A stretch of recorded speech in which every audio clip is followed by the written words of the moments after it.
자, 오늘 2월 1일 마감 시황 말씀드려 보도록 하겠습니다.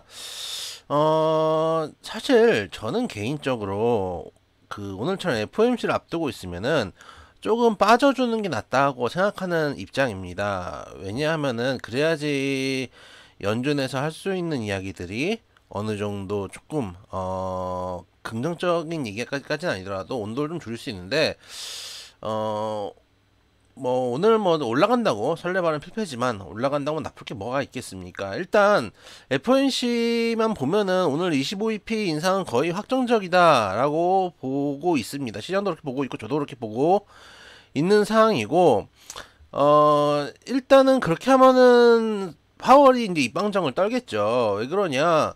주식이 올라가고 있잖아요. 최근에 미국 시장도 올라가고 있고 제가 이제 계속 말씀드렸던 오랜만에 보여드리는데 나스닥 60월봉에서는 반드시 지지가 나온다. 코로나 때도 그랬고 리먼 때 이후로 이 자리를 깬 적이 없다라는 말씀을 드렸습니다. 여기서 네 번이나 터치가 나오죠. 밑에 꼬리가 나오지만은 네 번이나 터치가 나온 다음에 반등해서 들어 올립니다. 이거를 보면은 확실하게 이 자리는 대단히 강한 지지선 역할을 해주고 있다는 겁니다. 그러다 보니까 지수가 올라가고 있는데 특히 테슬라가 최근에 좋은데 테슬라에 대해서 여러분들 말씀드렸죠. 제가 음모론을 말씀드렸죠. 테슬라는 회사가 문제가 아니라 누군가 의도적으로 테슬라를 공격하고 있다. 공매도로 공격을 하고 있고 이는 일개 회사가 군사적인 부분에까지 영향을 미치고 있기 때문에 가능성이 높다.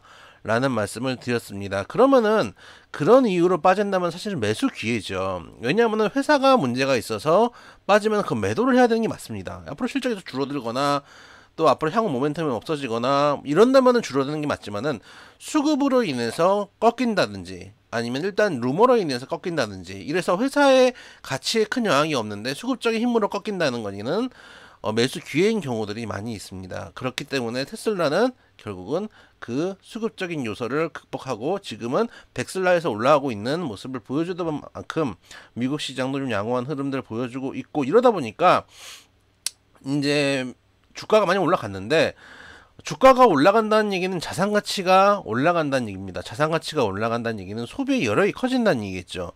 예를 들어서 여러분들도 1억 투자하고 있는데 이게 줄어들어가지고 막 반토막 60토막 엄청 났잖아요. 작년 고점 대비해가지고. 그러면은 막 4천만 원 있을 때는 뭐 이거 쓰지도 못하는 거 아닙니까? 근데 이게 한 6천, 7천 올라와요. 그러면은 조금 저점 대비해서 올라오니까 이걸 가지고 뭐 조금 빼가지고 쓸 수도 있고 소비 여력들이 좀 생기겠죠. 또 혹은 아예 주식을 안 하던 사람들도 새로 들어와가지고 1,000만 원 갖고 들어왔는데 이게 한 1,200만 원이 됐어요. 그럼 200만 원 정도 쓸 수가 있겠죠. 그러면은 소비가 탄탄해지기 시작합니다. 소비가 탄탄해진다는 것은 인플레이션 압박이 심해진다는 것이기도 합니다. 오늘 어제죠. 미국과 시장 같은 경우 어제 그리고 우리 시장 오늘 눈치 없이 회의 전날 올라왔기 때문에 파월이 입방정을 떨 것은 거의 확실합니다. 10,000%입니다.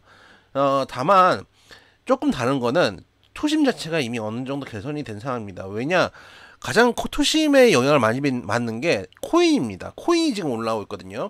왜냐하면 주식 같은 경우는 회사의 가치를 표창하잖아요. 그러니까 그 투심이 좀 개선되지 않더라도 저도 그렇지만은 여러분들한테도 제가 항상 말씀드리지만은 주식은 평생 하는 거다라는 말씀을 드리고 있습니다. 평생 하는 거고 장기적으로 생각하셔야 된다라는 말씀을 드리는데 장기적으로 매매를 하는 입장에서는 투심이 안 좋아지더라도 이 회사의 원래 가치가 예를 들어서 시총 1조짜리인데 지금 한 7천조밖에 안 된다. 그러면은 여기에 숲을 넣을 수가 있어요. 왜냐하면 시간이 지나면은 고생은 좀 하겠지만 돈이 될 거기 때문에. 근데 코인은 그런 게 아니잖아요. 코인은 투기 심리로 가는 겁니다. 심리가 가장 강하게 녹아져 있는 데가 코인인데 코인이 올라가고 있다는 얘기는 투심이 올라가고 있다는 것을 반증하고 있기도 합니다.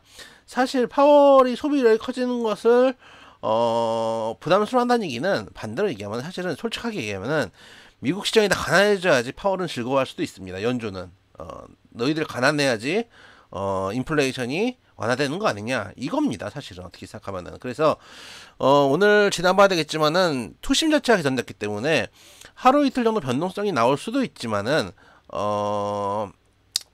투심이 이걸 이겨낼 정도가 되지 않을까. 작년에 연준이 있을 때하고는 조금 분위기가 다르지 않은가라는 생각을 하고 있습니다. 우리 시장 재밌는 거는 진짜 이 삼성전자 하이닉스 재밌어요. 삼전 하이닉스 어제 그 박살을 내놓고서는 오늘 다시 들어올립니다. 조금씩 외국인 수급이 삼전은 많이 들어오진 않았는데 조금 들어왔고 한 6만 주 정도 샀네요. 하이닉스는 꽤 많이 들어왔어요. 어제 30만 주 던졌는데 오늘 78만 주 샀으니까요. 사실 뭐 적자 쇼크가 났죠. 오늘 영업이익이 1조 7천억 영업이익 손실, 10년 만에 적자 쇼크 막 이런 엄청난 뉴스가 나왔는데 장 초반에 밀리다가 결국은 들어올리는 모습을 보여줬습니다. 저가 매수세가 들어온다는 얘기죠. 그런 흐름도 재미있었고, 또 외인이 오늘은 어제 같은 경우는 동시효과 때 밀어내렸잖아요. 근데 오늘은 코스피 동시효과 때 다시 삽니다. 결국 또 기관이 털리고 개인이 털리는 흐름들을 보여줬습니다. 보면서 확실히 외인이 우리 시장 드라이브를 하고 있다.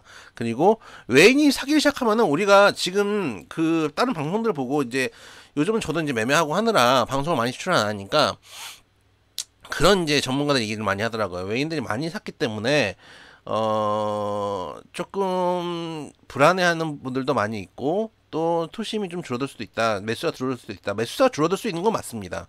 그렇기 때문에 상승 각도가 하락 각도보다 낮은 겁니다. 근데 외인이 매수를 한다는 거는 연 단위로 매수를 하는 겁니다. 정말 길게 가져가는 거예요. 팔 수도 있죠. 매일 사는 건 아니죠. 근데 연 단위 계획을 가져가는 거지. 작년 10월에 들어와서 이제 3개월 샀는데 10월, 11월, 12월 4개월 샀네요.